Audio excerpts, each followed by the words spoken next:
I've always had a love for technology, but growing up in a small town meant that I had to make my own opportunities. I didn't know anyone with a tech background, no mentors or startup founders to show me the ropes. But what I did have was a ton of curiosity, a strong work ethic, and the internet to guide me. It wasn't always a smooth ride, but in the end, I managed to build a tech company from the ground up. Here's my story.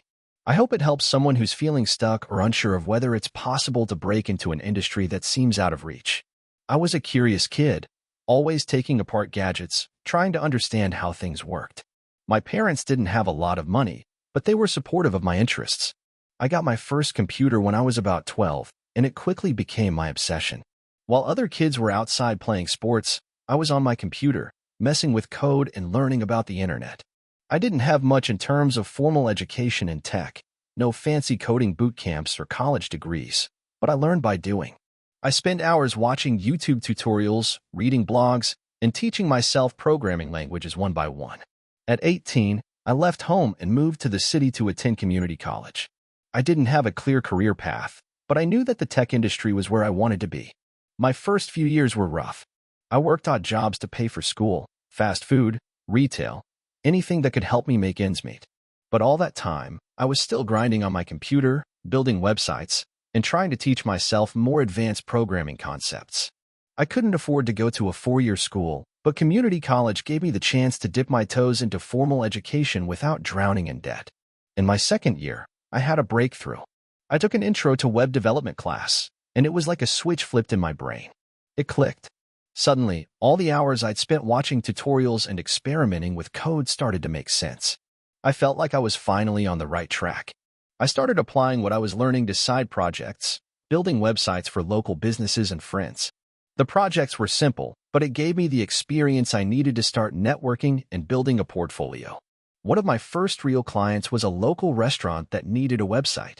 I offered to build it for a very low price in exchange for a testimonial and a link to my portfolio. They said yes, and that project ended up being a game changer for me. I learned more from that one website than I had from any of the tutorials I'd watched. I understood how to work with clients, handle deadlines, and deliver a product that met expectations. From there, my business started to grow, but it wasn't instant. For every client I landed, I lost another one because I wasn't yet skilled enough to meet their expectations. But instead of giving up, I used each loss as an opportunity to learn and grow. By the time I graduated from community college, I had built up a small portfolio of work. I knew I wasn't ready to go work for a big tech company just yet, so I decided to start my own business. It felt crazy. I had no savings, no investors, and no real business experience. But I had confidence in my abilities, and I was determined to make it work. I started by freelancing full-time, but it was tough. I was trying to balance client work with building my own brand and portfolio. Most of my early clients came from referrals, which helped build my reputation. I had to learn how to market myself, handle contracts, and manage finances on the fly. I spent countless nights Googling how to send invoices, how to calculate taxes, and how to manage a business. There was no manual for it, and every step felt like a new challenge. The first few years were a blur of hustle. I barely slept, and I was constantly chasing new projects. But with each new client, I refined my process and improved my work. Slowly but surely, my reputation grew. By the time I was 25, I was making a decent income, but I still felt like something was missing. I had built a successful freelance business, but I wanted to do more. I wanted to create something bigger than just me. It was around this time that I stumbled upon an article about SaaS, software as a service, businesses. The concept of building a software product that could scale and generate passive income fascinated me. I spent months researching the SaaS model, reading success stories, and learning about the challenges involved. I knew I wanted to try my hand at building a software company, but I also knew that I didn't have the resources to hire a team or spend months developing a product that might fail. So, I started small. I looked for a problem I could solve within the tech space that wasn't being addressed by existing tools. After weeks of brainstorming, I landed on an idea, a simple project management tool for freelancers. At the time, there were a few tools out there, but none of them seemed to cater specifically to the needs of solo entrepreneurs and freelancers. I figured if I could build a tool that was simple to use, affordable, and focused on the unique challenges of freelancing, I could carve out a niche for myself. I spent months developing the first version of the product. It wasn't pretty, and it certainly wasn't polished, but it worked. I launched the product with a small group of beta users and asked for feedback. To my surprise, people actually liked it. They gave me valuable feedback, and I used that to make the tool even better. The product didn't explode overnight, but it steadily gained traction. I reinvested all the money I made back into improving the tool, adding new features, and marketing it to a wider audience. By the time I turned 30, my SaaS business was generating a steady stream of revenue. It wasn't a massive fortune, but it was enough to support myself comfortably and allow me to hire a small team of developers to help scale the product. I was finally doing what I loved, creating software that solved real problems for people. Looking back, I realized that the key to my success wasn't just about having technical skills or building a great product. It was about persistence, adaptability, and the willingness to fail. Every setback, every client who didn't pay on time, every product that flopped taught me something valuable. It wasn't easy, but it was worth it. If you're reading this and wondering if it's possible to build a tech business from scratch, the answer is yes. It takes time, hard work, and a willingness to learn and adapt. But if you have the drive to keep going, you can make it happen. The journey is long, but if you stay focused and keep pushing forward, you'll eventually find success. If you enjoyed the video, don't forget to leave a like and subscribe to the channel. It helps the content grow and motivates me to create even more great videos. Turn on notifications so you don't miss any new uploads. By the way, I'm curious, when do you usually watch my videos? While working, studying, or just relaxing at home? Let me know in the comments. I'd love to hear from you. Thank you for your support. This is the story of how I started my own online business from scratch with just a few $100s in my bank account, and how it grew into a six-figure company in less than 2 years. It wasn't an overnight success, and there were a lot of ups and downs along the way, but I'm proud of where I am today. I hope this can inspire someone who's just starting out or feels like they're stuck in a rut. I was in my mid-20s, working a corporate job I hated, living paycheck to paycheck. I had a degree in marketing, and I had always been interested in entrepreneurship. But like most people, I thought it was something that other people did. It wasn't until a conversation with my older brother one evening that the idea of starting a business actually started to seem like something I could do. It all started during a family dinner. We were talking about side hustles, and my brother, who had a small photography business on the side, casually mentioned how much he was making from just a few clients. That conversation planted the seed. I thought to myself, why can't I do something like that? But I didn't want to go down the same route as my brother. I wasn't into photography, and I didn't have any other hobbies that could be monetized. The question remained, what could I do? After a few weeks of brainstorming, I realized I had a passion for content creation and digital marketing. I had always enjoyed writing, and I spent my free time consuming blogs, articles, and watching YouTube videos on the latest trends in tech and marketing. It clicked. Why not start a digital marketing agency? The idea seemed simple enough. Help small businesses get their online presence off the ground and generate more sales through online marketing. I had no clients, no experience running my own business, and I had barely any savings, but I was willing to give it a shot. I used the last $300 I had to buy a basic website, a domain, and some marketing materials. I spent weeks setting up my site, writing blog posts, and figuring out how to optimize everything for search engines. My goal was to offer social media management, SEO optimization, and basic content creation to local businesses who didn't have a strong online presence. The first few months were a grind. I spent every free hour I had sending cold emails, reaching out to local businesses on social media, and offering my services for next to nothing, hoping that I could land my first client. It felt like no one was interested. I got dozens of rejections, and many businesses ignored my messages altogether. I almost gave up several times during those early days. But then, out of nowhere, a small coffee shop in my city reached out. They had a terrible website, almost no social media presence, and they were struggling to bring in new customers. The owner wanted help, and I was eager to prove myself. I offered them a package that was dirt cheap, and they agreed. It wasn't much, but it was my first paying client, and I felt like I had just hit the jackpot. I worked tirelessly on their project, revamping their website, creating content for their social media, and running a small Google Ads campaign. Over the next few weeks, they started seeing results. Their social media engagement went up, their website traffic increased, and they even saw more foot traffic in their store. The owner was ecstatic and referred me to a few other business owners in the area. By the end of the first year, I had built up a small client base and was making enough to quit my day job. It wasn't easy, but I had learned so much along the way. The first lesson was that persistence paid off. For every rejection, I got closer to landing the next client. I also realized that providing great results was more important than making a quick sale. If you could prove that your services worked, your clients would keep coming back, and they would refer others to you. Once I was full-time in my business, I started to scale. I hired a small team of freelance content creators, SEO specialists, and social media managers. I also invested in tools that could automate certain tasks and help streamline my work. I started to focus less on doing everything myself and more on managing and growing the business. It wasn't always smooth sailing, though. I had to learn how to handle difficult clients, manage cash flow, and deal with the stress of running a business. There were months where I didn't know if I was going to make payroll, and I had to get creative with how I handled finances. I also faced criticism from people who didn't believe in my business, including a few close friends and family members who thought I was wasting my time. But I kept pushing through. I knew that if I just kept focusing on delivering value and improving my services, success would follow. One of the biggest turning points for my business came when I decided to pivot.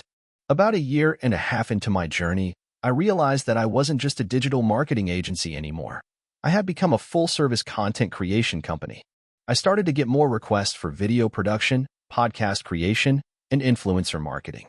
I realized that if I could offer a wider range of services, I could scale faster and appeal to bigger clients. So, I rebranded the business, hired more specialized team members, and started offering packages that included everything from video production to email marketing. My clients loved the fact that they could get everything they needed from one place. Slowly but surely, the business started to grow exponentially. By the end of my second year, my company was making over 6 figures in revenue. I was working with larger clients, including national brands, and I had a team of 15 full-time employees. I no longer needed to cold email potential clients, as I was now getting inbound leads. The business was no longer just something I did on the side, it had become my full-time focus, and I couldn't be more proud.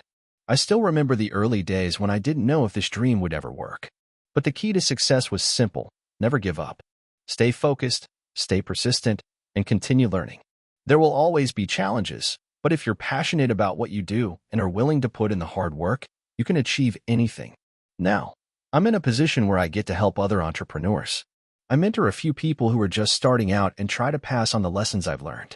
It's amazing to see the same spark in their eyes that I had when I first started. If you're thinking about starting a business, I encourage you to take the leap. The journey won't be easy, and there will be moments when you doubt yourself, but it's worth it. You never know what could happen if you just keep moving forward. The bottom line? If I can do it, anyone can. I wasn't born with a silver spoon in my mouth, and I didn't have any special connections. All I had was a dream, some hustle, and the will to make it happen. So, if you're sitting on the fence, take a chance. You might just surprise yourself. I had never been one for risk-taking. I was the kind of person who played it safe, working a 9-to-5 job, saving money, and living within my means. But everything changed on a rainy Thursday afternoon when I stumbled upon an idea that would change my life forever. This is the story of how I became an entrepreneur and how I learned that sometimes the best opportunities come when you least expect them. I've always been a creature of habit. For nearly a decade, I worked in corporate marketing for a mid-sized company in a city that was growing but not quite on the map.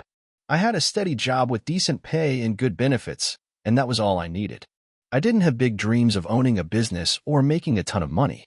I just wanted stability. But then, that Thursday afternoon, everything shifted. It started as a typical day. I was sitting in a crowded coffee shop, the smell of roasted beans filling the air. It was raining outside, and I had just finished a meeting with a client who was less than thrilled with the work I had done. I wasn't happy with it either, but that was the job. At that moment, I received a text from a friend of mine who had been talking about a side hustle idea for months. She'd been pushing me to get involved, but I had always been hesitant. However, this time, she mentioned something that piqued my interest. You know, there's this new product that's really blowing up. I think we should invest in it. It's got a lot of potential. She sent me a link to a website selling a unique piece of fitness equipment that was gaining traction on social media. I'd seen the ads before. They were all over Instagram, Facebook, and TikTok, but I'd never really paid attention. It was one of those trendy products that seemed too good to be true. You know, the ones guaranteed to change your life in just a few minutes a day. But for some reason, this time, I decided to take a closer look. I clicked the link. The product was a compact, foldable home gym equipment system. It wasn't anything revolutionary, but it was affordable, easy to use, and offered a complete workout experience. The website was slick, and the testimonials looked genuine. I read through some of the reviews, and many people seemed to be genuinely impressed by the results. Some claimed it had helped them lose weight, gain muscle, or improve flexibility, all from the comfort of their own homes. I thought about it for a second. What if this product was more than just a passing trend? What if it could be the next big thing? Fitness had been growing as a niche for years, and with the pandemic still fresh in people's minds, home fitness was more popular than ever. Maybe this was the opportunity I'd been waiting for. I called my friend back and told her I was in. We agreed to start small and test the waters. We pooled our savings together and bought a small batch of the equipment, planning to sell it online through social media ads and influencers. We figured it would be a low-risk venture. If it didn't work out, we'd only be out a few $1,000s. But things didn't go as planned. The first week was a disaster. We spent all our time trying to set up ads, getting in touch with influencers, and managing the logistics of shipping out the products. Sales were slow. In fact, they were almost non-existent. I was ready to call it quits and just go back to my day job. But my friend, ever the optimist, insisted we give it one more shot. She was convinced that the product had potential, we just needed to approach it differently. So we shifted our strategy. Instead of focusing solely on Instagram and TikTok ads, we started reaching out to smaller, niche fitness influencers. We worked with trainers who had dedicated followings but weren't necessarily mainstream celebrities. We offered them free products in exchange for honest reviews and social media shoutouts. We also spent time engaging with our audience, answering questions, and creating content that showcased how the product could improve their lives. Within weeks, we started to see a steady stream of sales. It wasn't much, but it was enough to keep us motivated. People were starting to take notice. Reviews started pouring in, and more influencers began sharing their experiences with the product. We were gaining traction. Then, one night, something happened that changed everything. I was sitting on the couch after work, scrolling through social media, when I saw a post from a well-known fitness personality. She was raving about our product. Her post was genuine, and she explained how it had helped her get a great workout even on her busiest days. She didn't have a huge following, maybe 50,000 followers at the time, but her endorsement hit hard. That post went viral. Over the next 48 hours, our sales skyrocketed. My phone buzzed constantly with notifications from our online store. We were sold out of inventory. I couldn't believe it. I'd gone from doubting the whole thing to feeling like I had just stumbled upon the best-kept secret in fitness. We quickly ordered more inventory, and I started looking into how I could scale up. This was no longer a side hustle. It had the potential to be a full-fledged business. I began to immerse myself in entrepreneurship. I learned about supply chains, digital marketing, and customer service. I had always been good at marketing, but running a business was an entirely different animal. I found myself working late into the night, reading articles, watching videos, and making connections. I hired a small team to help with logistics and customer support. We even revamped our website and made it more user-friendly. As the months passed, our business continued to grow. We expanded our product line, launched a subscription service, and started offering online workout programs. We built a community around our brand, and our customers felt more like family than clients. But it wasn't all smooth sailing. There were growing pains. There were months when cash flow was tight, and I wondered if I had made a huge mistake. There were challenges with inventory management and fulfillment. And there were times when I questioned if I could keep up with everything. But every time I faced a setback, I reminded myself why I started in the first place. I wanted to create something meaningful. I wanted to build something that would allow me to live on my own terms without relying on a traditional job. 2 years later, our company has grown exponentially. We've expanded into international markets, hired a larger team, and have thousands of loyal customers. Looking back, it feels surreal. I'm no longer the person who played it safe. I took a leap, and it paid off. I learned that sometimes, the most significant opportunities are the ones you never saw coming. It's not easy being an entrepreneur. It takes long hours, dedication, and a willingness to fail. But it's also incredibly rewarding. And while I still don't consider myself a risk-taker, I've learned that the best way to succeed is to embrace the unknown and trust in your ability to figure things out along the way. So, if you're sitting there thinking about taking the leap into entrepreneurship, I can tell you this, the hardest part is getting started. The rest will come, and it will be worth it. I never thought that I would become an entrepreneur. The idea of running my own business was something that seemed distant and unattainable. Like most people, I spent my teenage years dreaming of a stable job in a corporate world, thinking that success meant climbing the corporate ladder in a big company. I was wrong. It all started a few years ago when I was stuck in a dead-end job. I was working at a call center, handling customer complaints for a tech company. The job was soul-crushing. It felt like the days dragged on endlessly, and I could already see myself spending the next 40 years of my life doing the same thing. Every day, I would wake up with a pit in my stomach, dreading the hours ahead. It was a cycle of monotony that left me feeling unfulfilled, but I didn't see any way out. Then came the day that changed everything. One evening, I was scrolling through Reddit, as I often did to pass the time. I came across a post in the r/entrepreneur subreddit from a guy who had started his own online business with just $500. The post was inspiring, and it sparked something inside of me. What if I could do the same?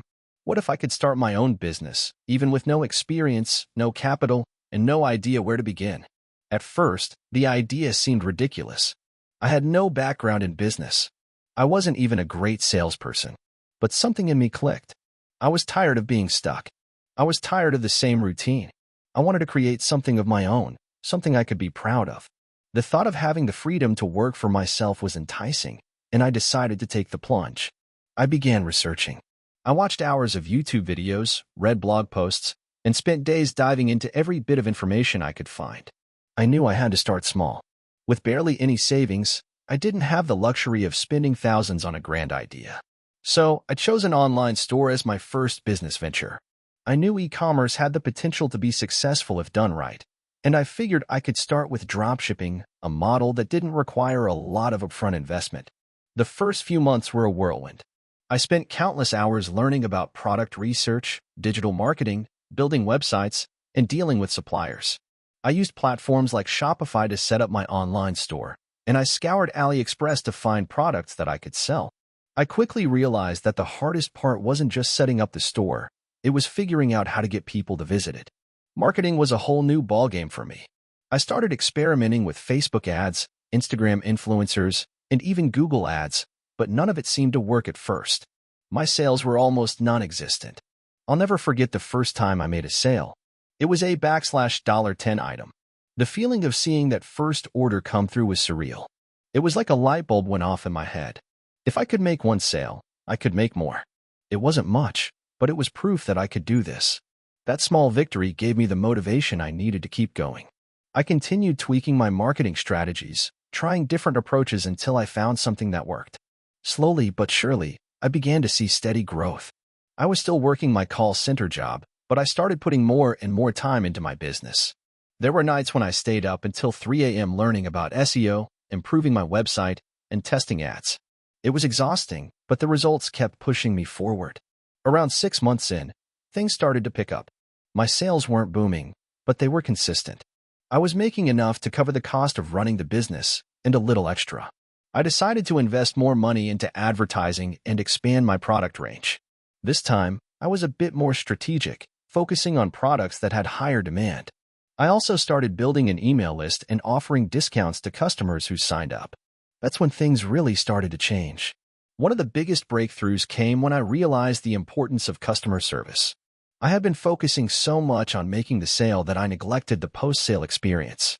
I began responding to customer inquiries promptly and offering solutions to problems before they escalated. The difference was night and day. Positive reviews started rolling in, and word-of-mouth advertising began to pay off. About a year into my journey, I was able to quit my job. It wasn't easy. I was still nervous about whether my business could sustain itself, but I knew I couldn't keep going in the same direction. The call center job had drained me, and I felt like I was holding myself back from pursuing my dreams. So, I took the leap. I gave my 2 weeks' notice and left the security of a regular paycheck behind. That was a turning point. From that moment on, I was fully committed. I focused all of my energy on growing the business. I continued refining my marketing, learning about new trends, and testing new products. Slowly but surely, my income began to grow. What had started as a side hustle was now a full-time business. I hired a small team to help with customer service and logistics. I could finally afford to pay myself a reasonable salary. Fast forward 3 years, and I'm now the proud owner of a thriving e-commerce business. I've expanded into other product categories, hired more staff, and even created a digital course to teach others how to start their own online businesses. My journey hasn't been easy, and there have been plenty of moments where I felt like giving up, but I'm so glad I stuck it out. I never would have imagined that I'd be where I am today. The freedom to work on my own terms, the ability to take vacations when I want, and the satisfaction of building something from scratch, it's all been worth it. The ups and downs have been a learning experience, and I've grown so much as a person. The best part? I now have the opportunity to help others realize their potential, just like I did when I first read that Reddit post. Looking back, I realized that starting a business isn't about having all the answers from the beginning. It's about taking that first step, even when you're scared, and being willing to learn as you go. Entrepreneurship isn't a straight line. It's messy, unpredictable, and challenging, but it's also one of the most rewarding things you can do. If I can do it, anyone can. The most important lesson I've learned through all of this is that success isn't about how many sales you make or how much money you earn. It's about the perseverance to keep going when things get tough, the willingness to learn from your mistakes, and the drive to create something meaningful. So, if you're sitting there wondering if you could ever do it, just know that you can. You just have to take the leap. This is the story of how I went from being a broke college dropout to running a 7-figure business that allows me to work from anywhere. It's not a success story built on magic, and there were no shortcuts or secret formulas. Just grit, mistakes, and sheer determination to never give up on what I believed was possible. It's about being adaptable and using the skills you already have, even if you don't know you have them yet. I never thought I'd be an entrepreneur. I was just another college student who had no idea what he wanted to do with his life. I enrolled in college to get a degree in something that sounded good at the time, computer science, but I struggled. I wasn't terrible at it, but I wasn't passionate about it either. I spent most of my time in my dorm room playing video games or scrolling through random subreddits, watching the success stories of people who had made it big, convinced that they had some unfair advantage I didn't. That's when I started thinking about my own journey. I had a few skills, basic knowledge of coding, a little understanding of design, and an ability to think creatively. But what I lacked was the focus. I tried to start a few side projects during college, a blog about tech trends, a YouTube channel where I reviewed gadgets. But nothing stuck. None of them made enough money to even cover a cup of coffee at Starbucks, and I wasn't willing to stick with them long enough to make them successful. The fear of failure was too overwhelming. Then came the moment that changed everything. I was sitting in a lecture hall, trying to pretend I was interested in an advanced data structures class, when I got an email. It was from my best friend, Jake, who had dropped out of college the year before to try his hand at running a business. He had just sold his first startup for a nice chunk of change, and was asking me if I wanted to partner with him on a new project he had in mind. At first, I thought it was a joke. I mean, Jake was always coming up with these wild ideas, but he had never been a great businessman, just a go-getter. But I had to admit, the offer was tempting. We had been friends since high school, and while we hadn't always agreed on everything, we shared a similar work ethic and a love for technology. So, I took a leap of faith, dropped out of college, officially, and moved to the city to join him. Our idea was simple: create a mobile app that helped people track their daily habits. At the time, apps like this were becoming popular, but the market was still relatively new. We thought we could build something different, a mix of self-help and productivity that would stand out. We even had a catchy name, Habitify. I was in charge of the coding and design, and Jake handled the business side of things, reaching out to investors and potential partners. We spent the next few months hustling day and night, building an MVP, minimum viable product, reaching out to influencers, and trying to get media attention. I had little experience with app development, so I made a ton of mistakes, but I was learning on the fly. We used a lot of free tools and tutorials from YouTube to help us get the app off the ground. Looking back, I realize how unprepared we were, but we had an unshakable belief that we could make it work. After about 6 months of hard work, we finally launched the app. It didn't take off like we hoped. In fact, it barely got any downloads at all. We were devastated. The few reviews we got were mixed, and we didn't have enough money for paid marketing. Jake and I sat in our tiny apartment, overwhelmed by the failure. At that moment, I felt like I had made the biggest mistake of my life, dropping out of school, leaving my friends, and putting all my eggs into one basket for something that felt like it was falling apart. But here's where the story takes a turn. Rather than giving up, we decided to pivot. Instead of trying to compete directly with the big players, we asked ourselves what we could do that was unique to us. We started paying attention to what our users were telling us. They weren't just interested in tracking habits, they wanted a way to hold themselves accountable. So, we shifted the focus of the app from habit tracking to accountability. We created a feature that allowed users to find accountability partners within the app, and it was a hit. The traction was slow at first, but we started seeing organic growth. More people started downloading the app, and word of mouth spread. One night, I checked the analytics and saw that our downloads had tripled in a week. It wasn't a viral sensation, but it was enough to keep us going. We reinvested every dollar we made back into marketing, trying different strategies, from Facebook ads to influencer collaborations. Slowly but surely, we grew the user base. Around a year after launch, we finally hit a break. A popular YouTuber with millions of subscribers reached out to us and said they loved the app. They wanted to do a sponsored video. We jumped at the chance, and that video brought in thousands of new users. It was the boost we needed to get over the hump. Fast forward a few years, and Habitify became a fully fledged business. We went from barely scraping by to generating a solid six-figure income. I was finally able to hire a small team, something I never thought I would be able to do. We expanded the app with more features, built a community, and even launched a premium version of the app. But the success didn't come without its challenges. I remember nights when I would stay up until 3 a.m., trying to fix bugs or figure out how to deal with a pissed-off customer. There were moments when I seriously considered giving up, times when we couldn't make payroll or I thought the app would flop. But every time I wanted to quit, I would think about how far we had come. I had dropped out of college, given up security, and chosen an uncertain path, but the rewards came because I kept pushing forward. In the end, it wasn't just about the money or the success. It was about proving to myself that I could make something work, no matter how hard it was. I learned that failure wasn't the end of the road, but just a part of the journey. I learned that success doesn't come easily or quickly, and it often requires more than just hard work. It requires being able to pivot, adapt, and listen to your customers. Today, I look back at my journey and realize how much I've grown. I'm proud of what I've built, but I know that I'm just getting started. The world of business is constantly changing, and there's always more to learn. I'm excited for what the future holds, and I hope this story can inspire someone else who's on the fence about chasing their dreams. If I can do it, so can you. TLDR, I went from broke and overwhelmed to running a successful tech startup, but the journey had a lot of ups and downs. I nearly lost everything multiple times, but perseverance, learning from mistakes, and trusting the process got me where I am today. Here's how I went from sleeping on a friend's couch to running a multi-million-dollar business in 5 years. I started my entrepreneurial journey when I was 24. At the time, I had no job, no savings, and nowhere to go. My college degree in marketing had failed to land me a stable job, and I found myself relying on freelancing gigs just to scrape by.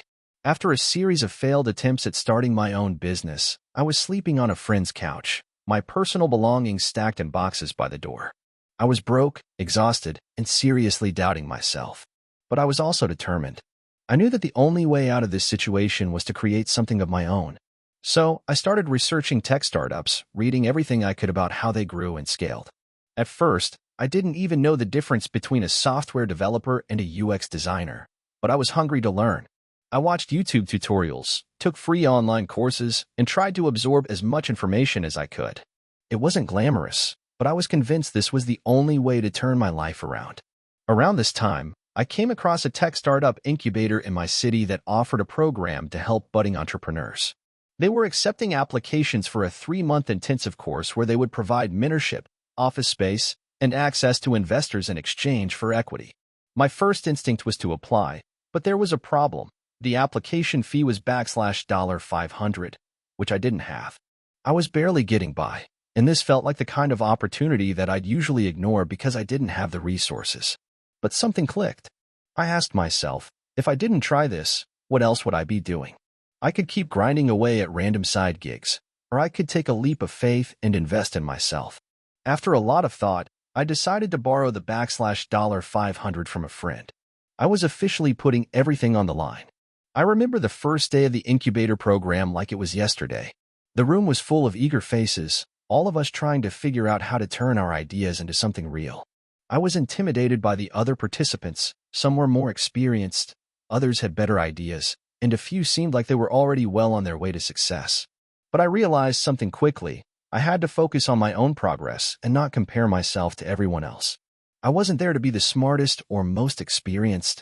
I was there to learn, work hard, and create something that mattered. The first few weeks were rough. I didn't have a clear idea yet of what I wanted to build, but I knew it had to be tech-related. After countless brainstorming sessions and back-and-forths with mentors, I settled on a software platform that would help small businesses automate customer communication through chatbots. It wasn't the most groundbreaking idea, but it had potential, and that was enough for me to run with. I built the first version of the platform with the little knowledge I had, using free development tools and any coding resources I could find. I'll admit, the process was messy. I had no experience in coding, and every step felt like I was climbing a mountain without a clear path forward. But little by little, I started to make progress. My mentor, a former CTO of a big company, helped me understand the technical aspects better, and the more I learned, the more confident I became in the product. The real turning point came when I finally had a prototype to show. I pitched it to several local small business owners who were part of the incubator's network, and to my surprise, they were interested. It wasn't perfect, but they saw the potential. They liked the idea of automating routine customer interactions, and some even agreed to pay for a trial of the software. That was when it hit me. I had something real on my hands. Over the next few months, I poured every ounce of energy I had into refining the product. I stayed up late, worked weekends, and faced countless setbacks, but I kept pushing. I started building a small team, first hiring a freelance developer, then a designer to improve the user interface. By the time the incubator program ended, we had a fully functional version of the software and a handful of paying customers. The next challenge was funding. We were making revenue, but it wasn't enough to scale. I knew we needed investment, but every investor I approached turned us down. They liked the idea but thought it was too early or the market wasn't ready. Rejection after rejection started to take its toll. I began questioning whether I was wasting my time. But then, one day, I got a message from a potential investor who had seen our demo at a local startup event. He was interested, and after a few meetings, we struck a deal. The investment wasn't huge, just enough to give us the runway to improve our product, hire more people, and really go after bigger customers. We used the investment to build a more robust version of the software, add new features, and market it to larger companies. Slowly but surely, we started gaining traction. More small businesses signed up, and we even landed a few mid-sized companies as customers. By the end of the year, we had reached $1 million in annual recurring revenue. It felt surreal. We were no longer a small startup trying to survive. We were a growing company with a real product that people were willing to pay for. In the years that followed, our company continued to scale. We grew our team, expanded internationally, and kept iterating on our platform. Along the way, we faced more challenges, technical issues, customer complaints, and fierce competition from bigger players. But every time we hit a roadblock, we worked through it. We pivoted when we had to, doubled down on what worked, and never lost sight of our mission to help small businesses thrive. Looking back, it's hard to believe how far we've come. From that night sleeping on my friend's couch to now running a multi-million-dollar business with a team of 50 people, the journey has been nothing short of a roller coaster. There were moments when I was ready to give up, when I didn't know how we'd make it through the next month, and when failure felt like an inevitable outcome. But I kept pushing, and eventually, we found success. Today, I'm proud of what we've built, but I also know it's not the end. There will always be new challenges to face, new hurdles to overcome, and new opportunities to seize. The key to success, I've learned, isn't about having the perfect idea or being the smartest person in the room. It's about perseverance, constantly learning, and never giving up on yourself or your vision. If you're reading this and you're thinking of starting your own business, my advice is simple. Start now and keep going. Don't wait for the perfect time. Don't let fear hold you back. And never underestimate the power of hard work and resilience. You don't need to have all the answers, but you do need to believe that you can figure it out along the way. The road might be long and the obstacles will be plenty, but with the right mindset, anything is possible. This is a story of how I went from working a boring 9 to 5 job to building a business from scratch and, eventually, quitting the corporate grind. It wasn't an overnight success story. There were plenty of failures, sleepless nights, and moments where I thought it would never work. But through sheer grit and a little bit of luck, I managed to pull it off. Here's how it happened. I had always been the kind of person who wanted more out of life. I didn't want to work for someone else forever. But I also didn't have a clue what I could do that would allow me to break free from the typical office grind. I had a degree in marketing, but honestly, I wasn't passionate about it. I took a regular job in an office and spent my days doing routine tasks, answering emails, and sitting in long meetings that felt like they were draining my soul. At first, I tried to make the most of it. I worked hard, showed up early, and stayed late. But over time, I realized that no matter how much effort I put in, I was just another cog in the machine. My potential was being wasted. The idea of being stuck in the same position for the next 40 years made me sick to my stomach. I started looking for ways to make money on the side. I had a few failed attempts at side hustles. Some were awful, like trying to sell products on eBay, which was an absolute disaster, and others were mediocre at best, like dropshipping. I'd read a bunch of articles that claimed it was easy to start a dropshipping business with minimal upfront cost, but it turns out it wasn't that simple. I spent months tweaking my online store and trying to get the right products, but the sales never came. I felt like I was throwing money into a black hole. But even through all these failures, I didn't give up. The idea of working for someone else forever was so unappealing that I couldn't quit trying. I took some time to reflect on my strengths and weaknesses. I realized that I didn't need to invent the next big tech product or have some revolutionary idea. What I needed was something that would allow me to be my own boss, work from anywhere, and most importantly, make money on my own terms. That's when I stumbled upon the idea of digital marketing. I'd always been interested in social media, content creation, and all things online, so I decided to dive deeper into it. I spent hours watching YouTube videos, reading blogs, and consuming as much information as I could. At first, it was overwhelming. There were so many strategies, tools, and tactics to learn, but I kept pushing forward. I took a couple of online courses to sharpen my skills and started offering freelance services on platforms like Fiverr and Upwork. My first gig was a simple social media management job for a small local business. The pay was low, but I didn't care. I was just excited to be working on something that could eventually turn into a full-time income. I learned a lot from that first project, even though it didn't go perfectly. The client was happy, but there were a few missteps along the way. I had to constantly educate myself on how to be more efficient with content creation, scheduling posts, and running ads. As I gained more experience, I started to increase my rates and build a portfolio. I didn't get rich from freelancing, but I managed to bring in enough to cover a few bills each month. Slowly, my confidence grew. I stopped seeing freelancing as a side hustle and started treating it like a business. I built a website, started marketing myself more aggressively on social media, and reached out to potential clients. I realized that I didn't need to depend on just one platform for gigs. I could be proactive and find clients on my own. The big breakthrough came when I landed a contract with a small e-commerce company. They needed help managing their Google Ads campaigns, and I'd been studying them in depth for months. The work was a game changer. It paid more than I'd ever made in 1 month with my office job, and I could work from home or anywhere, really. Over the next few months, I helped grow their sales significantly. My reputation as a digital marketing expert began to spread, and I started getting referrals. At this point, I was still juggling my 9-to-5 job and freelancing, but I felt the pull to go all in. I was terrified, though. I'd always had a steady paycheck, health insurance, and all the other perks that come with a corporate job. But deep down, I knew that if I didn't take the leap now, I'd regret it forever. So, after saving up a decent emergency fund, I handed in my resignation. The transition wasn't easy. There were months when business was slow, and I had to tighten my belt. But those early struggles taught me the importance of having a solid financial cushion, staying disciplined, and continuing to hustle. There were times when I felt like I'd made a huge mistake, especially when I wasn't bringing in the kind of income one was used to. But each month, I learned something new about running a business, how to manage clients, how to scale, and how to market myself more effectively. One of the biggest challenges was learning how to manage my time. No one was telling me what to do anymore. I was the boss, but that also meant I had to set my own deadlines and goals.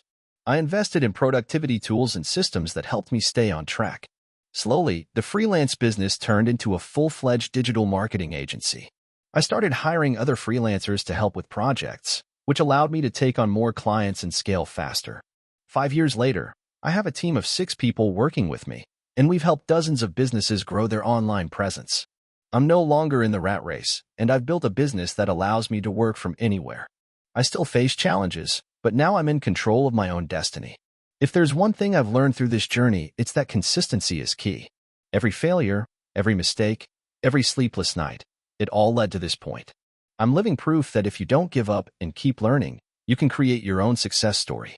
So, if you're in a similar situation, stuck in a job you hate or struggling to get a side hustle off the ground, just remember this: success doesn't happen overnight. It takes time, effort, and a lot of trial and error. But if you keep at it, the rewards can be worth it. Never stop learning, never stop hustling, and most importantly, never stop believing in yourself. I never thought I would end up where I am today. If you had asked me 5 years ago, I would have told you I was happy in my stable corporate job, moving up the ranks and climbing the ladder just like everyone else. Little did I know, the real climb would be one of the hardest and most rewarding paths I'd ever take: the journey of entrepreneurship. It all started on a regular Tuesday. I was sitting in the office, typing away at a report, when I received an email from one of my old college friends.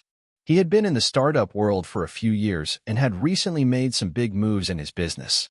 The email was just a simple, "Hey, thought you might be interested in this opportunity," followed by a link to a crowdfunding campaign for a new product. At first, I ignored it. I was too busy with work, and honestly, I didn't have much interest in the startup scene.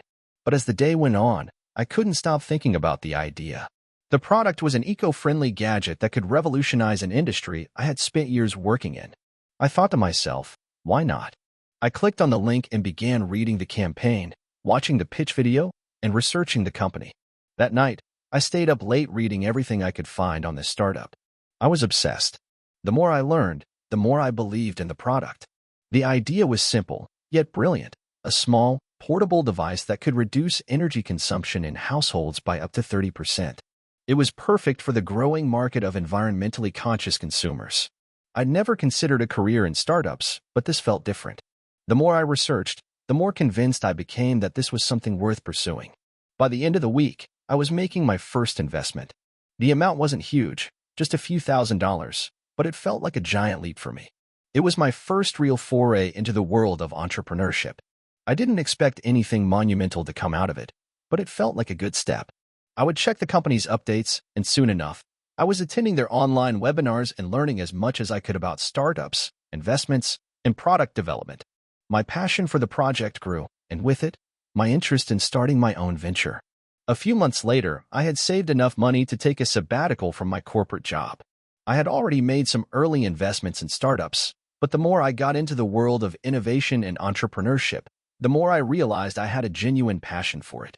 I wanted to dive deeper and make something of my own, but the thought of quitting my steady job to jump into the unknown was terrifying. The corporate safety net was a powerful thing, and leaving it meant leaving behind the comfort I had worked so hard to build. But after weeks of thinking, I decided to take the plunge. I quit my job and gave myself a year to figure it out. The first few months were difficult. I had no clear idea of what I was doing. I wasn't exactly the next Steve Jobs, and my skills were in corporate strategy, not product design or development. But I had something most entrepreneurs don't have: a network. Through my investments and connections in the startup community, I met people who were willing to help me. I sought out mentors, and one of the most valuable pieces of advice I received was to start small, test my ideas, and fail fast. So, I did just that. I began working on a simple idea for a product that combined sustainability and technology, similar to what I had originally invested in.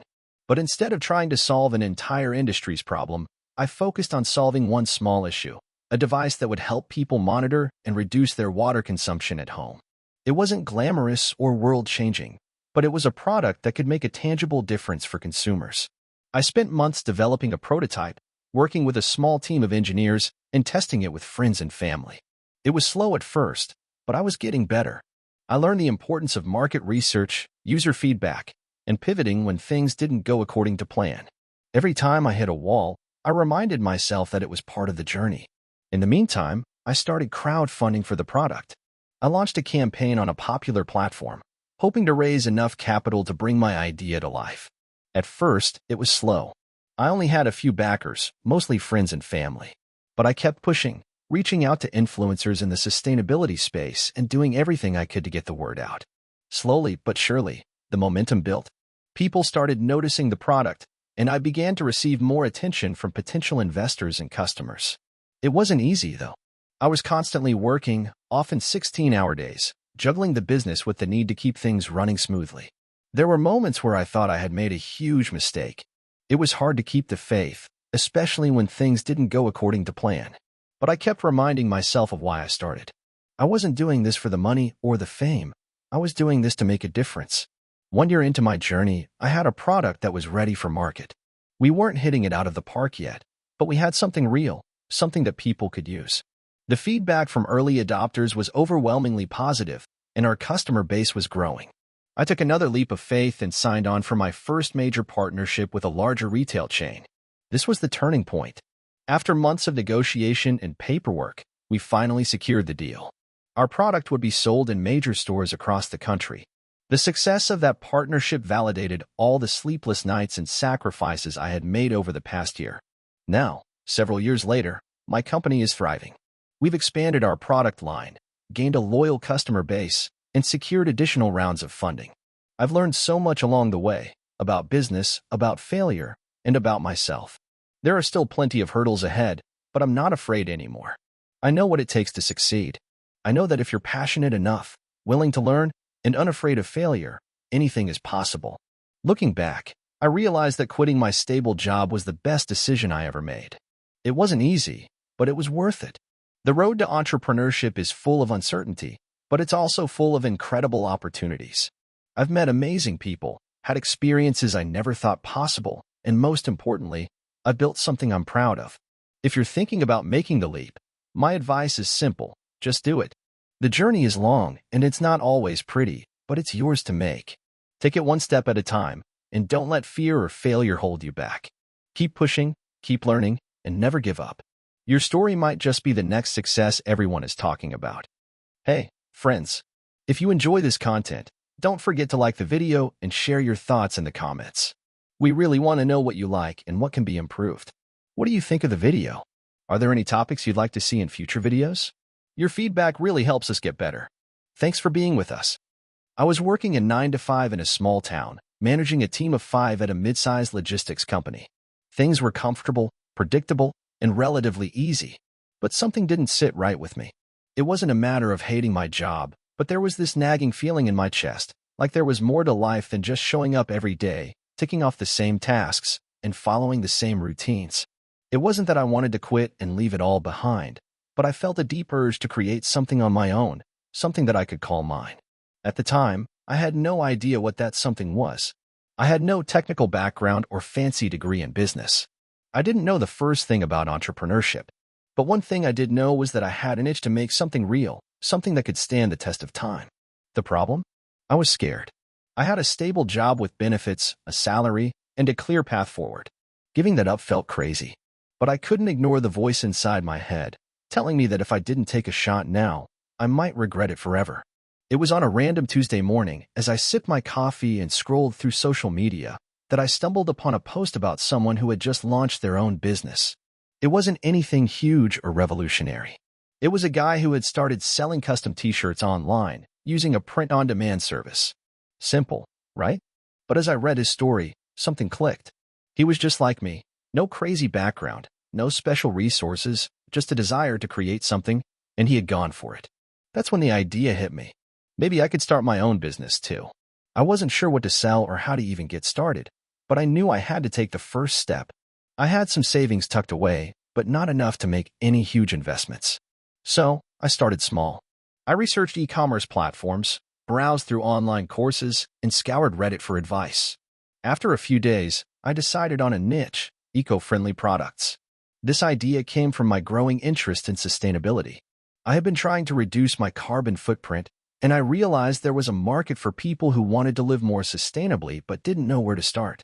I spent weeks researching suppliers, reading about dropshipping, and learning the ins and outs of running an online store.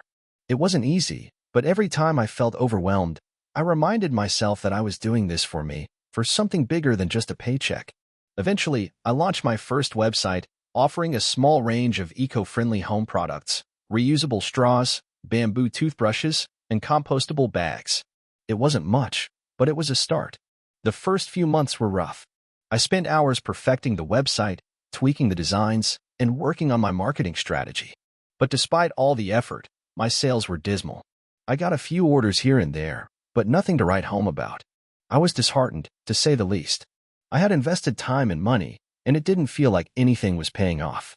The worst part was trying to explain to my friends and family why I was putting so much effort into something that seemed to be going nowhere. They didn't understand. They were still stuck in the mindset that you had to work for a company to be successful. But I didn't give up. I realized I had to shift my mindset. I was in this for the long haul, and if I wanted to succeed, I needed to adapt, learn from my mistakes, and keep improving. I took a step back and started studying my competition. What were they doing right that I wasn't? I realized that my product descriptions were bland, my social media presence was non-existent, and I wasn't connecting with my audience. So, I decided to invest in branding. I hired a freelance designer to help revamp my website and created a more compelling narrative around my products. I also focused on building a social media presence, regularly posting content about sustainability, tips on reducing waste, and the story behind my brand. Slowly but surely, my following started to grow. People were engaging with my posts, sharing them, and, most importantly, buying my products. It wasn't a huge explosion of sales, but it was steady growth.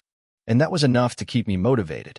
By the end of the first year, I had made enough sales to cover my expenses and even turn a small profit. It wasn't anything life-changing, but it was proof that I could make this work. I had finally crossed the line from hobbyist to business owner. But I knew this was just the beginning. There were so many more hurdles to overcome. I spent the next few months refining my operations. I looked for new suppliers, negotiated better rates, and streamlined my order fulfillment process. I also started building relationships with influencers in the sustainability space. Collaborations with these influencers helped give my brand more credibility and reach a wider audience. I began to invest in paid advertising, learning how to optimize my ads for the best return on investment. Things were starting to gain momentum.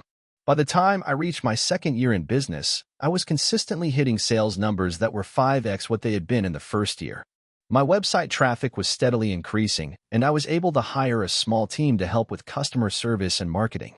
I remember thinking back to the days when I had no idea what I was doing, when I couldn't get a single sale, and feeling both proud and humbled by how far I had come. The biggest turning point came when I decided to launch a new product line, sustainable fashion. It was a risky move, but it was also a natural progression for the brand. I had learned so much about sustainable materials, and it felt like the next logical step. I spent months working with designers to create a line of eco-friendly clothing, using organic cotton, recycled fabrics, and low-impact dyes. When the line launched, it sold out within days. I couldn't believe it. My brand had gone from an unknown e-commerce store to a recognized name in the sustainability community. That moment changed everything. It was the validation I had been waiting for, the proof that my vision could become a reality. I had turned my side hustle into a full-time business, and it was thriving. But even then, I knew I couldn't rest on my laurels. I had to keep pushing, innovating, and staying ahead of the curve. Today, my business is a well-established brand, with a loyal customer base, a growing product range, and a team that shares my passion for sustainability. I still remember the days when I doubted myself, when I felt like I wasn't good enough or capable enough to make it. But looking back, every challenge, every setback, and every sleepless night was worth it. I didn't just build a business. I built a purpose-driven company that aligns with my values and helps make the world a better place, one eco-friendly product at a time. It wasn't easy, and it didn't happen overnight. But I'm proof that if you're willing to take the leap, put in the work, and never give up, you can turn your dream into a reality. It's scary, it's uncertain, but the rewards are far greater than any paycheck could ever be. If you're thinking about starting your own business, just do it. Don't let fear hold you back. The only way to fail is to not try at all. I always thought I had a solid plan. You know, the kind of plan that seems like it's going to work out perfectly on paper. My story starts about 5 years ago, when I was 26, just out of college, and filled with idealism about the future. I had a degree in computer science, and I was working as a software developer for a small tech company. The pay wasn't bad, but there was always this gnawing feeling in the back of my mind that I could do more, create something of my own. I wanted to build a business that I could pour my heart and soul into. Little did I know, that plan would soon turn into a roller coaster of wild success and gut-wrenching failures. I first had the idea when I was playing around with some code one evening. I was building a side project for fun, a simple app that helped people track their daily productivity. It wasn't groundbreaking, but it was something. After months of tweaking, the app was ready to be tested by the public. I figured it would be a nice, harmless way to learn more about the world of app development and maybe make a bit of extra cash on the side. I posted it on the App Store with minimal expectations. The first few days were a complete flop. I was getting maybe a handful of downloads per day, and it felt like all the time I spent developing it was wasted. But then something surprising happened. One of my friends mentioned the app on Twitter. A few more people downloaded it. Then, another friend who had a decent following on social media posted about it, and that's when the downloads started picking up. It wasn't viral by any means, but it was enough to get my attention. The app was actually working. At first, it was a trickle of income, a few $100s a month, which wasn't much, but it gave me the first real taste of what it could feel like to be an entrepreneur. More importantly, it gave me the confidence that maybe, just maybe, I could build something bigger. I spent the next year adding features to the app. I refined the design, made it more user-friendly, and even added integrations with Google Calendar and other productivity tools. Slowly but surely, it started to gain a loyal following. I even started getting emails from people thanking me for making such a simple but effective tool. The real turning point came when I took a big leap. I quit my full-time job. It was a huge decision, and I'll admit, it scared the hell out of me. I had saved enough money to last for a while, but there was no real safety net. I was betting everything on this app. But the idea of building my own business, being my own boss, it felt like something I couldn't pass up. That's when the real struggle began. When you're working for someone else, it's easy to feel like you have it under control. You get your paycheck, you show up, and you know exactly what you're supposed to be doing. But when you're running your own business, every day is a new challenge. It's like suddenly realizing you've been standing on solid ground your entire life, and now you're floating out in the middle of the ocean. I had no idea what I was doing.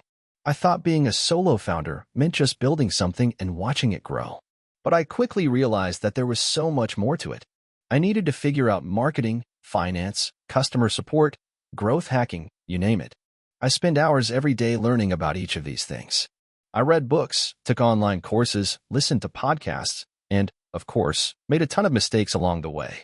For the first 6 months, it felt like I was on the brink of success. I was working 80-hour weeks, trying to keep up with customer emails, improving the app, and trying to market it on social media. But as much as I tried, I was barely scraping by. There were weeks where I thought about giving up and getting a real job again. One day, everything changed. I had been working on an update for the app, something I thought was going to be a game changer. It was an ambitious new feature, one that I thought would make the app much more valuable to users. I released the update, sat back, and waited. And then nothing happened. Absolutely nothing. No one cared. It was crushing.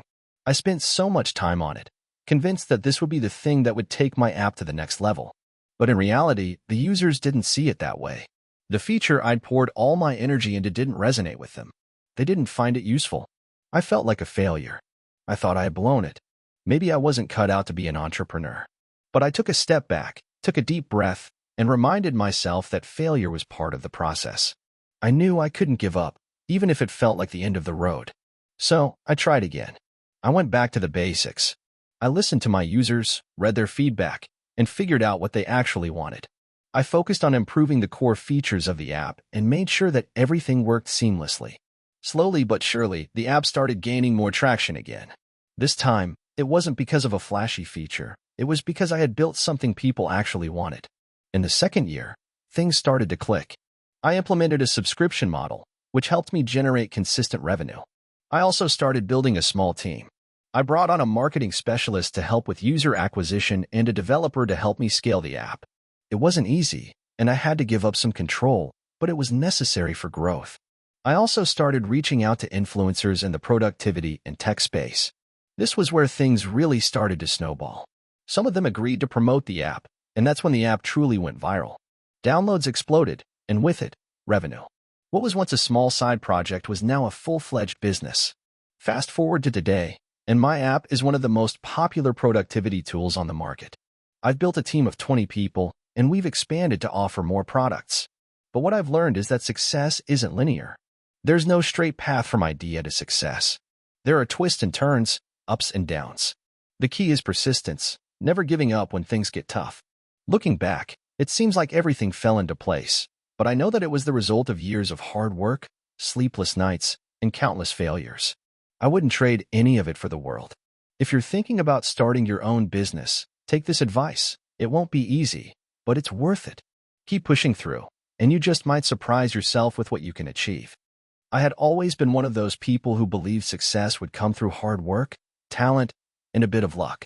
Growing up in a small town, where opportunities were few, I often daydreamed about what life would be like if I could just break free and make something of myself.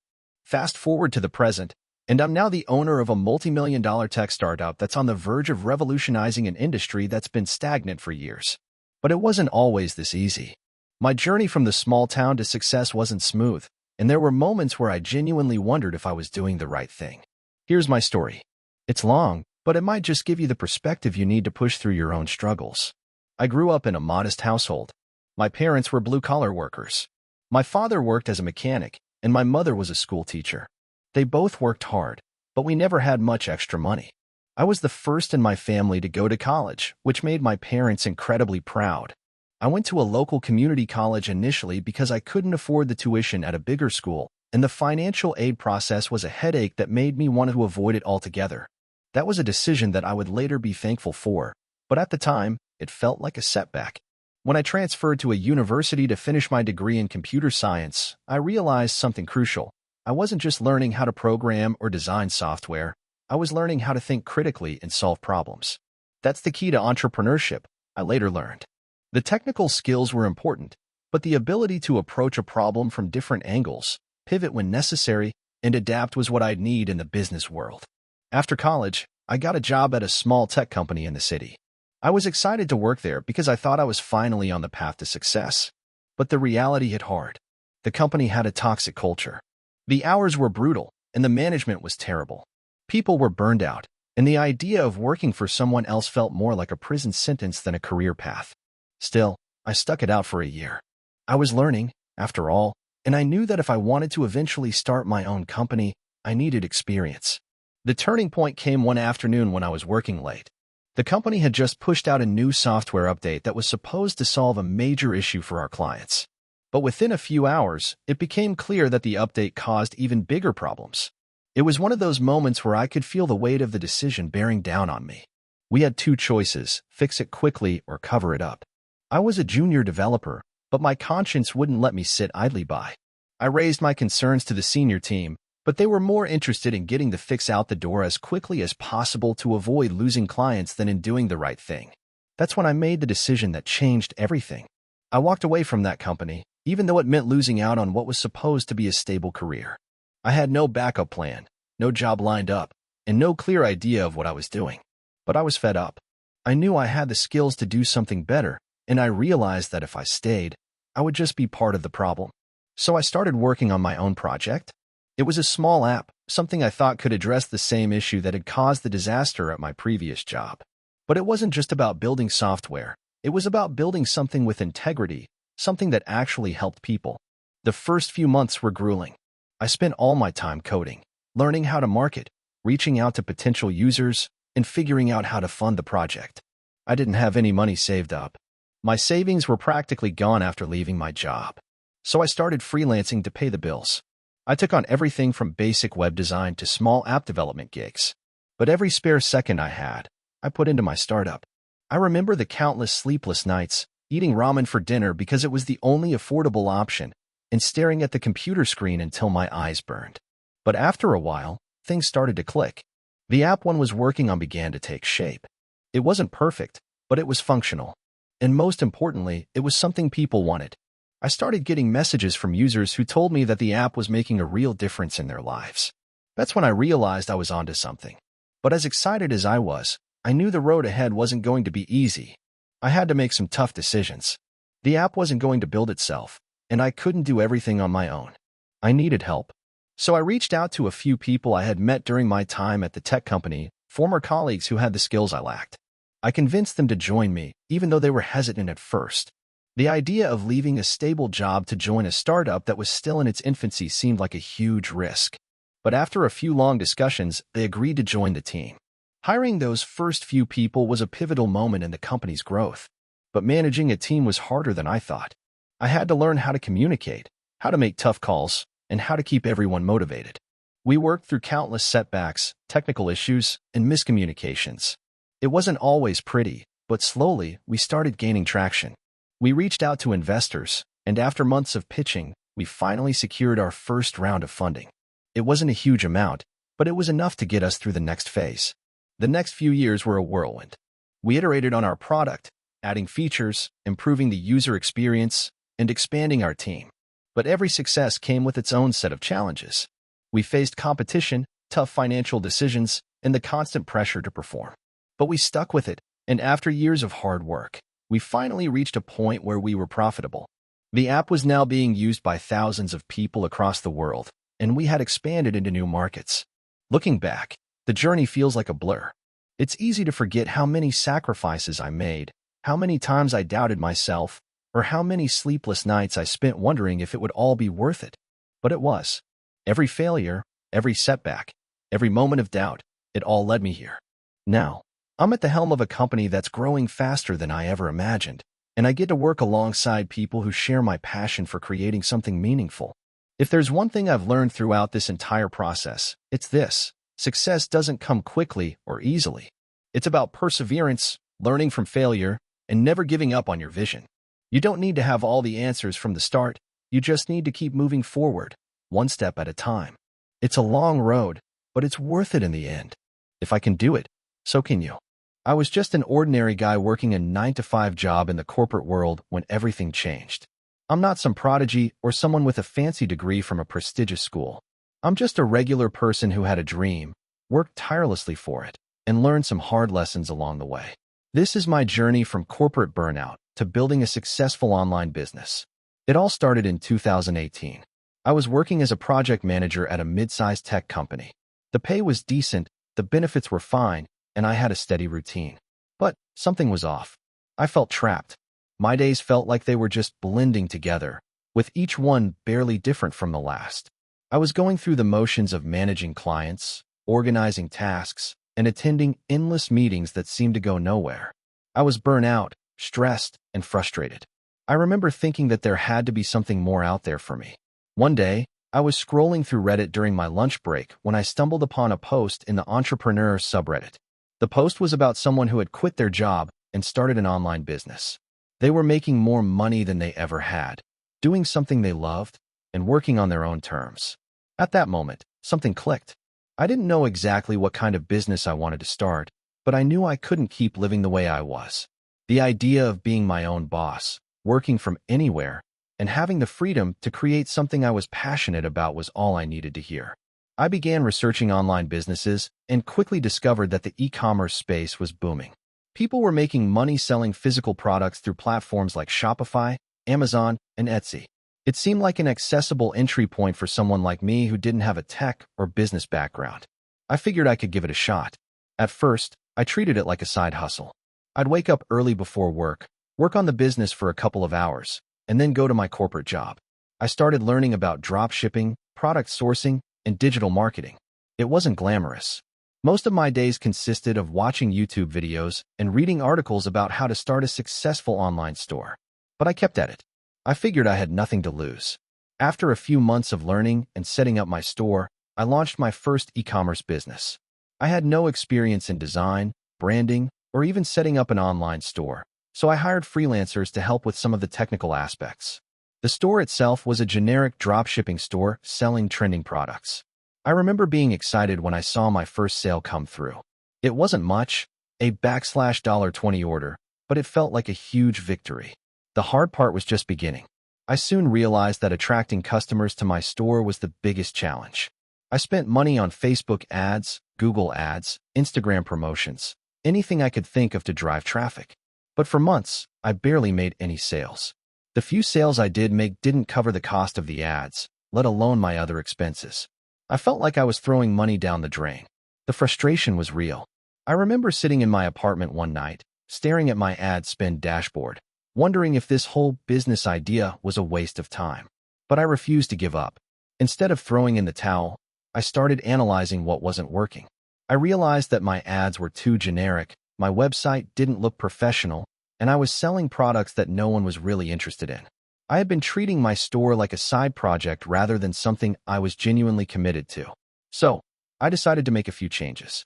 The first change was that I completely rebranded my store. I invested in professional branding, new logo, better design, and a more user-friendly layout.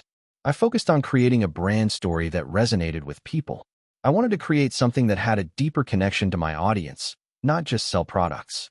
Next, I focused on niche products, items that weren't just trendy, but things that had a loyal customer base. I spent weeks researching different niches and looking for products that I believed in and could build a brand around. Eventually, I settled on a niche I was passionate about: home fitness products. This was just around the time that at-home fitness was becoming increasingly popular due to the pandemic. It felt like the right time to pivot, and I went all in. I tweaked my marketing strategy, too. I stopped running generic ads and started targeting more specific audiences. I worked on improving my product descriptions, made my website load faster, and ensured that my checkout process was as smooth as possible. I also focused on creating valuable content for my customers, like blog posts about fitness tips, workout routines, and nutrition advice. I wanted to give people a reason to care about my brand beyond just buying products. In the next few months, things started to pick up. My ads were more effective, my sales began to grow, and I felt like I was finally gaining some traction. I hired a small team of freelancers to help with customer service, content creation, and social media management. The business was finally running somewhat smoothly, but I knew I needed to keep learning if I was going to keep scaling. I started listening to podcasts, attending webinars, and networking with other entrepreneurs who were in the same space. I learned about scaling, email marketing, and customer retention. The more I learned, the more I realized how much there was to know. Running a business wasn't easy, and it wasn't fast, but it was worth it. By the time 2020 hit, I was making enough money from my e-commerce business to quit my corporate job. It was one of the scariest decisions I've ever made, but I knew I had to take the leap. I hadn't made it yet, but I could see the potential. I had a small team, a steady stream of customers, and the ability to dedicate all my time to my business. I took the risk, and it paid off. Fast forward to today. I've scaled my business to the point where I'm making a six-figure income annually. I've expanded into other niches, hired a full-time team, and even started multiple streams of income from affiliate marketing and digital products. The best part is that I get to wake up every day and do something I'm passionate about. I'm no longer tied to a desk or a boss who doesn't care about my personal growth. The journey wasn't easy, and it definitely wasn't quick. There were times I wanted to give up, times I doubted myself, and times I thought I wasn't cut out for entrepreneurship. But in the end, perseverance and constant learning were the keys to success. I've learned more than I could have ever imagined, not just about business, but about myself. I guess the moral of the story is this: if you have a dream, no matter how impossible it seems, you can make it happen if you're willing to work hard, learn, and stay persistent. There's no magic formula, no shortcuts, and no guarantees. But if you truly commit to your goals, you can turn your passion into something real.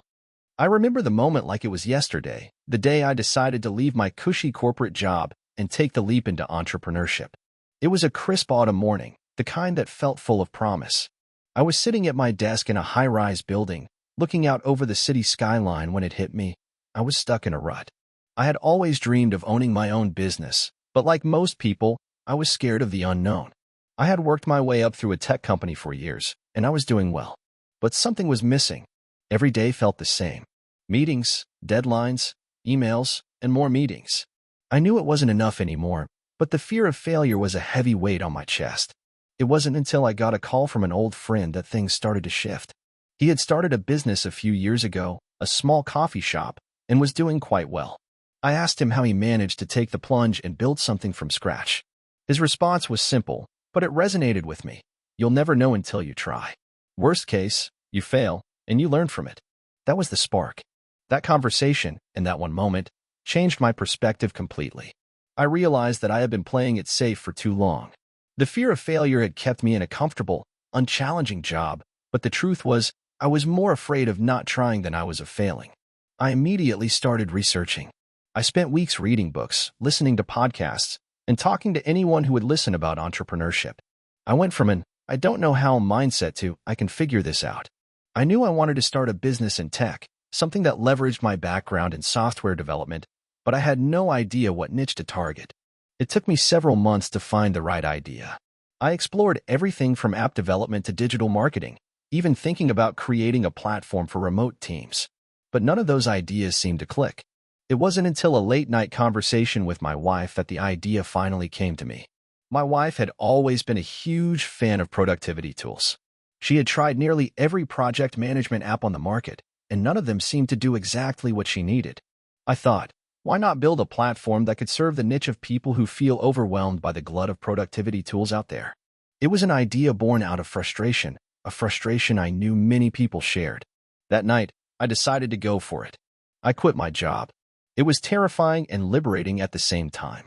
The next morning, I set up a small home office and began working on my business plan. I started researching potential competitors and identified gaps in the market. I knew I couldn't be everything to everyone, but I could build something that served a very specific need. The next step was the hardest part, developing the product. I didn't have the luxury of a team or a large budget. It was just me, my laptop, and my savings.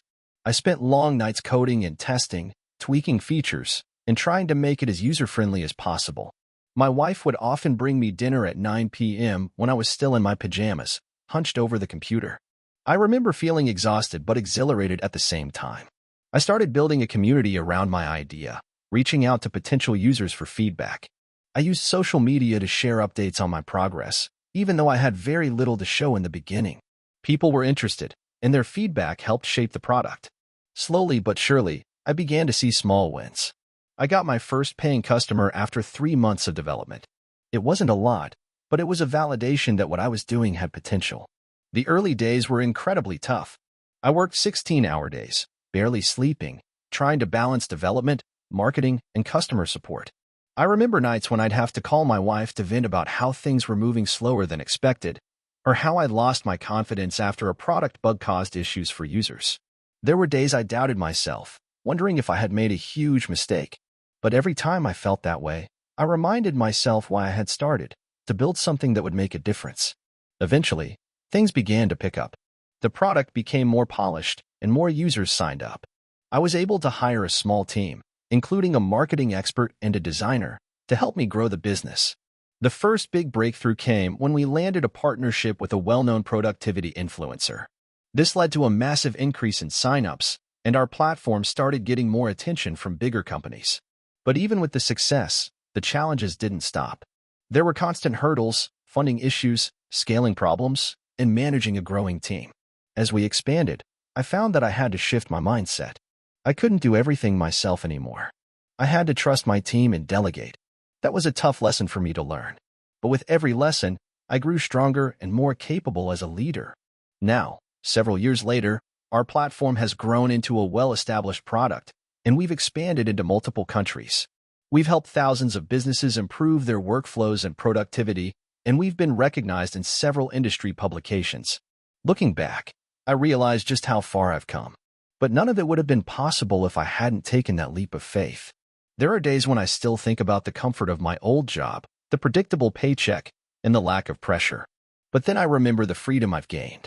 The ability to make my own decisions, to create something from nothing, and to help others along the way.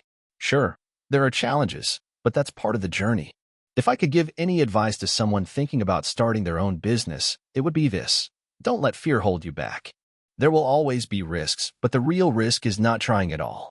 And most importantly, remember that failure is not the end, it's just a stepping stone. Every mistake is an opportunity to learn and grow.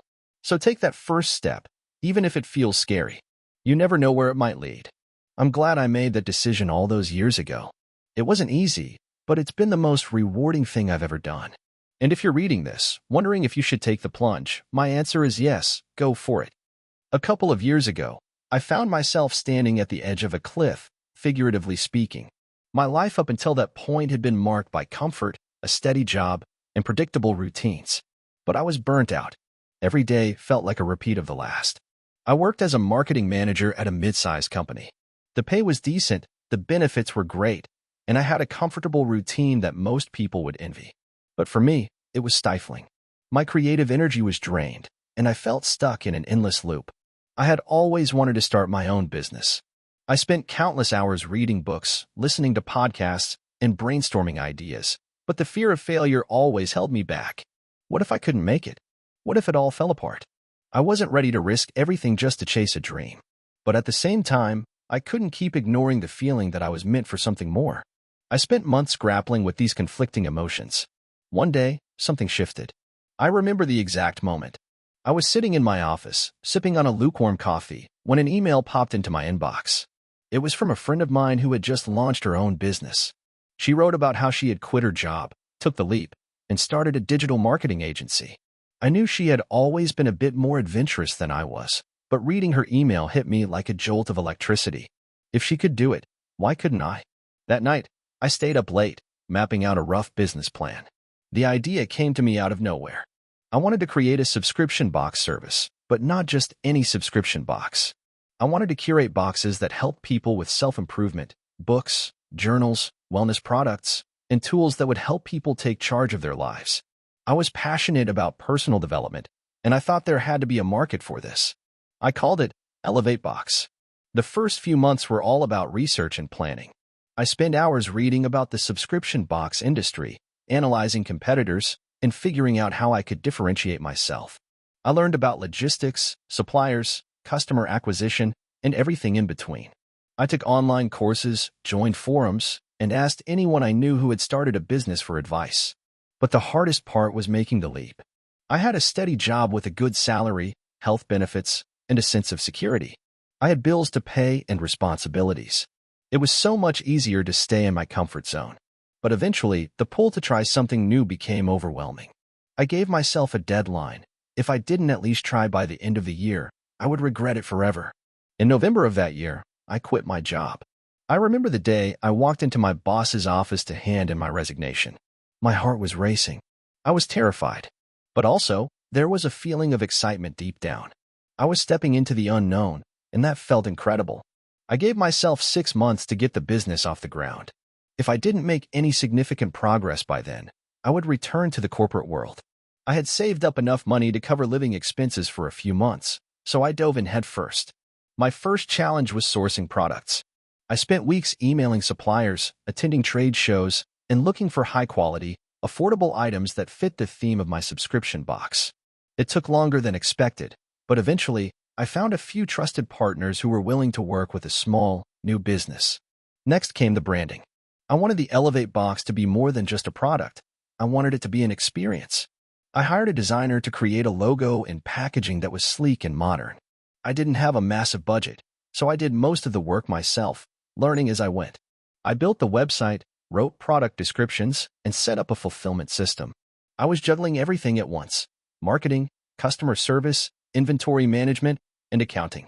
I quickly realized that entrepreneurship wasn't glamorous. It was a grind. The hardest part of the whole process was launching. I remember the night before my first big launch. I couldn't sleep. I was terrified that no one would buy anything, that all my hard work would amount to nothing. But when I woke up the next morning and checked the site, there were orders. Not a ton, but enough to make me believe I was onto something. Over the next few months, I focused on building my audience, improving the product, and getting the word out. I spent hours on social media, posting content, engaging with followers, and running small paid ads. Slowly but surely, people started to take notice. One of the biggest turning points for me came when I had my first viral post on Instagram. I had shared a photo of one of the boxes, along with a motivational quote about personal growth. I wasn't expecting much, but for some reason, that post resonated with people. It was shared hundreds of times, and my follower count exploded. That post helped me gain a ton of visibility, and I started getting more organic sales. But things weren't always easy. There were months where I barely made enough money to cover expenses, and there were times when I felt completely discouraged. I remember sitting on the floor of my tiny apartment, packing boxes late into the night, wondering if I had made a huge mistake. But every time I felt like giving up, I reminded myself of why I started. I wasn't just selling products. I was selling a chance for people to improve themselves, to invest in their growth. That kept me going. Fast forward to today, and Elevate Box is thriving. We have hundreds of subscribers, and I've hired a small team to help with operations. I no longer have to pack boxes at 2 a.m., thankfully, and the stress has subsided significantly. I've learned so much along the way, from dealing with difficult customers to managing cash flow. It hasn't been an easy journey, but it's been worth it. Looking back, I never would have believed that I could turn my idea into a successful business. The leap was terrifying, but it forced me to grow in ways I never expected. If there's one thing I've learned, it's that you'll never know what you're capable of until you take that leap of faith. And while there's always the risk of failure, there's also the potential for something far greater than you ever imagined. If you're sitting at a desk, dreaming about starting your own business but unsure if you're ready to take the leap, trust me, I've been there. It's scary, and it's messy, but if you're passionate about your idea and willing to put in the work, it can be done. Just remember, it's not about having everything figured out from the start. It's about taking that first step, then the next, and then the next after that. In the end, the biggest regret isn't failing. It's never having tried at all. I started my entrepreneurial journey in a small town where I could barely afford to get by. For the longest time, I worked jobs that barely paid the bills. I grew up with the mentality that you worked hard, and if you kept your nose to the grindstone, success would follow. But after years of grinding away at dead-end jobs, I started to realize that this wasn't enough. Success wasn't just about working hard, it was about working smart. So one day, I decided I would do things differently. It all began with an idea. One afternoon, I was walking through the local mall when I saw a booth selling phone accessories. They were selling cheap, generic items that were practically falling apart. I noticed a lot of people stopping to browse, and it clicked. What if I could create a brand that sold high-quality phone accessories that were also stylish and unique? I started to get excited, but I knew the journey wouldn't be easy. At first, it seemed like a ridiculous dream. I had no experience in e-commerce, no investment, and no contacts. But I couldn't shake the idea. Every day, I kept thinking about it, brainstorming ideas, and researching the market. I started reading articles about entrepreneurship, how to build an online business, and how to source products. It was overwhelming at first. Every new article I read seemed to raise even more questions. But I knew I had to start somewhere. The first big step was figuring out how to source products. I couldn't afford to buy them in bulk, so I looked for suppliers who offered dropshipping services. This way, I didn't have to worry about holding inventory, and I could focus on building the brand and marketing it. I spent weeks on platforms like AliExpress, researching suppliers, reading reviews, and testing samples. After a lot of trial and error, I found a supplier I felt comfortable with. The next hurdle was setting up the online store. I had zero experience with web design, and my tech skills were basic at best. I used Shopify, since it seemed user-friendly enough for a complete beginner like me. The process was tedious, but I stuck with it. I spent nights learning how to customize the site, choosing colors, writing product descriptions, and taking the best photos I could with my phone. It wasn't perfect, but it was functional. Then came the hardest part, marketing. I had no budget for ads, no large following on social media, and no clue how to get people to visit my website. I realized that my best bet would be to leverage free channels. I started posting on Instagram, targeting hashtags related to phone accessories, tech, and lifestyle. I reached out to micro-influencers who had small but engaged followings, offering them a free product in exchange for a review or shout-out. I'll be honest, the first few months were a grind. Sales were slow, and sometimes I felt like I was shouting into a void. But I kept pushing. I spent hours perfecting my Instagram posts, refining my product descriptions, and engaging with my followers. I would stay up late responding to messages, trying to build a community around my brand. And slowly, it started to work. One of my posts went viral. I had uploaded a simple image of one of my phone cases styled with some trendy accessories. The post caught the attention of a popular tech influencer, and within a day, my follower count exploded. I woke up to hundreds of notifications, people tagging their friends, and messages asking where they could buy the product. My sales shot up, and I could hardly keep up with the demand. That moment changed everything. For the first time, I saw the potential of what I had built. I knew I needed to scale quickly. I reinvested the profits into improving the website, hiring freelancers to help with design and customer service, and expanding my product line. I added more phone accessories, and even ventured into other tech-related products like portable chargers and laptop sleeves. As the business grew, I faced new challenges. Customer service became a huge issue as my order volume increased.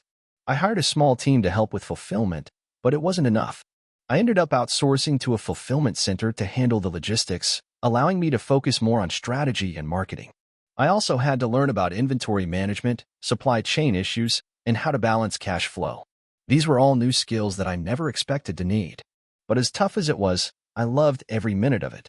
I loved the creativity of building a brand, the thrill of watching it grow, and the satisfaction of seeing my hard work pay off. Every time I got a positive customer review, it felt like a small victory. Every milestone, from hitting my first $1,000 month to expanding my product line, was a reminder that I was on the right path. There were still plenty of setbacks along the way.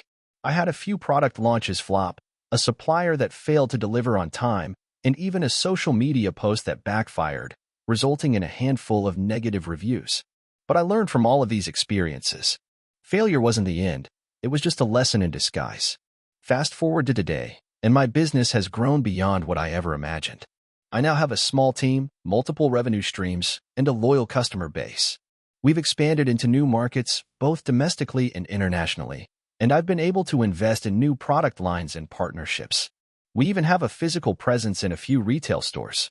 Looking back, I can hardly believe how far I've come. There were days when I didn't think I could keep going.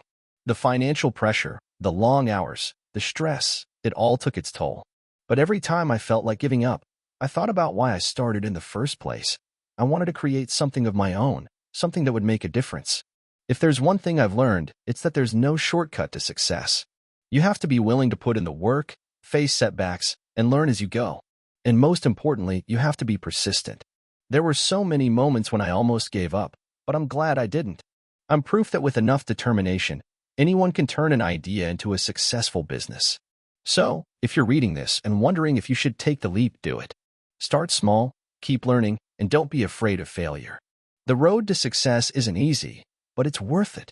I've been an entrepreneur for 8 years now, and looking back, I can say with certainty that the path to success has been far from linear. It wasn't just one grand idea that changed my life. No, it was a series of small decisions, failures, and moments of sheer luck that led me to where I am today. I've seen my business hit rock bottom and then rise to unimaginable heights. And though I'll never forget the struggle, I also look back on it all with a sense of pride, because I learned so much in the process. I started my journey in college.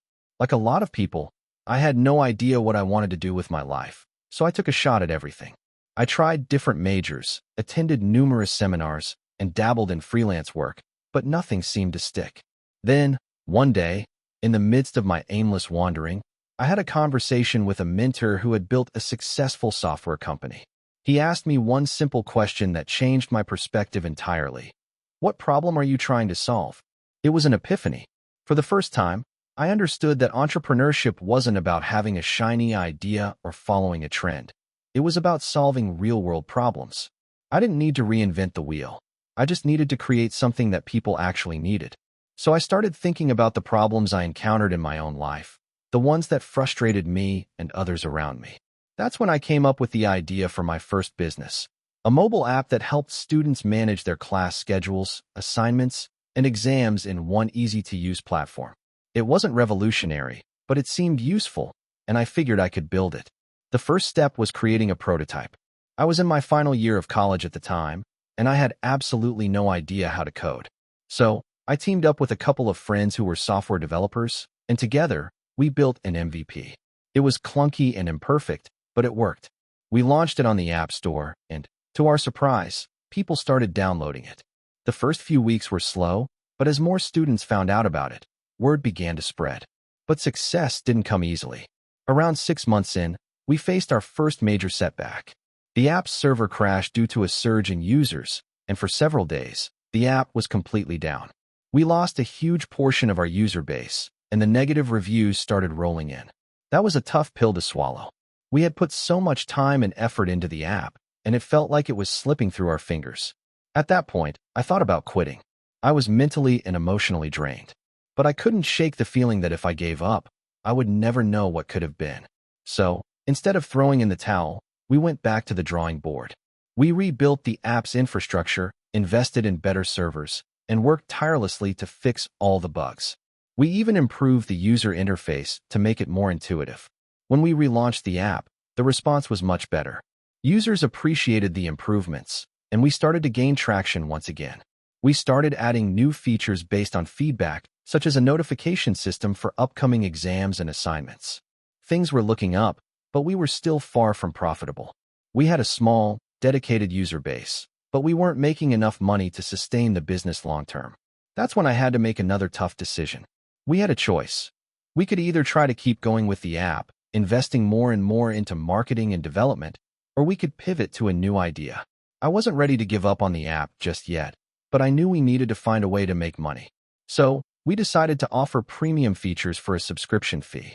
It wasn't easy, and the early days of monetization were incredibly tough, but we finally started to generate enough revenue to cover our costs. For the next couple of years, the app slowly gained more and more users. We added features, tweaked the business model, and worked on improving the user experience. We also raised a small round of seed funding, which allowed us to hire more developers and expand our team. But just as things were starting to look promising, a competitor entered the market with a similar app, except theirs was sleeker, faster, and better funded. I'm not going to lie, that was a huge blow. They had more resources, more users, and they were quickly catching up to us. I could feel the pressure mounting, but instead of crumbling, I saw this as an opportunity. We had to adapt, or we would be left behind. We took a step back and reassessed our entire business. What made our app unique? What could we do that our competitors couldn't? That's when we realized that our strength wasn't in just the features we offered. It was in the community we had built. Our users weren't just using our app because it was convenient. They were using it because it made their lives easier. They felt connected to something bigger than just a product. They were part of a movement. We doubled down on that sense of community. We started hosting virtual events, creating educational content, and building partnerships with universities. Slowly but surely, our user base grew again. But this time it wasn't just because of the features we offered. It was because people felt a connection to the brand. Fast forward to today, and the app is thriving. We have millions of users across the globe, a strong brand presence, and a profitable business. We've expanded our offerings into other areas, like career development tools for students, and we're now planning to launch an enterprise version of our platform for educational institutions. But here's the thing. None of this would have been possible if I hadn't kept going after those initial failures. The ups and downs, the sleepless nights, the doubts, it was all part of the process. Entrepreneurship is not a smooth ride. It's a constant challenge. But the rewards, both personal and professional, make it all worth it. I've learned that success isn't about having one big idea. It's about being able to adapt, learn from your mistakes, and keep pushing forward, no matter what. You have to be resilient, not just in the face of failure, but also in the face of success. Because once you reach the top, the work doesn't stop. It's just a new set of challenges to overcome. So, to anyone out there thinking about starting a business or feeling stuck in their journey, my advice is this: don't give up. Keep going, even when things seem impossible. The road is long, and you'll face more obstacles than you ever imagined. But if you're committed to solving real problems and adapting along the way, you can make it. It won't be easy, but it will be worth it. Thank you for watching until the end. If you enjoyed this video, don't forget to like and subscribe to the channel so you won't miss new videos. Also, leave a comment. I'd love to hear your thoughts. Your support and engagement mean a lot to me. See you in the next video.